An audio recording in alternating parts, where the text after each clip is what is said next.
अस्सलाम वालेकुम दोस्तों, उम्मीद है आप सब लोग खैर होंगे। आज है जी 12 सितंबर और सऊदी अरेबिया ने वीज़ा जो है 30 नवंबर तक एक्सटेंड करने का ऐलान कर दिया।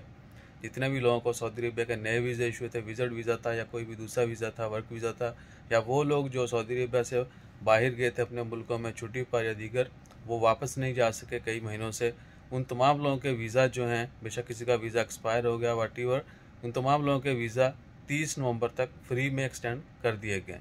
यानी सऊदी अरेबिया ने भी, ओमान ने ऐलान किया था कि सिर्फ जो नए वीज़े इशू हैं 2021 में उनको एक्सटेंड किया था इस साल के अंत तक 31 दिसंबर तक, लेकिन सऊदी अरेबिया ने वो तमाम लोग जो सऊदी अरेबिया से बाहर हैं या जिनके पास नए वीज़े हैं, विजिट वीज़ा था या कोई भी दूसरा वीज़ा, उनको फ्री में एक्सटेंड किया है 30 नवंबर तक।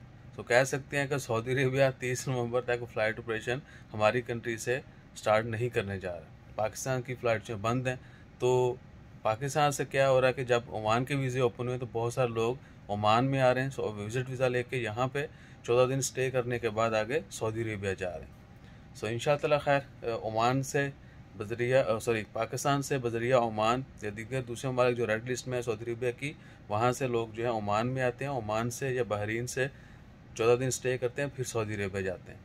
सो बहुत सारे दोस्त अब आ रहे हैं, कुछ लोग क्वारंटाइन में हैं, जैसे वो फ्री करेंगे क्वारंटाइन तो उनके बाद उनका इंटरव्यू भी शेयर करेंगे। वो पाकिस्तान से वाया ओमान सऊदी अरेबिया जा रहे हैं। सो अपना ख्याल रखिए, दुआओं में याद रखिए, और हमारा ख्याल रखने के लिए लाइक शेयर सब्सक्राइब कीजिए। जज़ाकल्लाह, अल्लाह।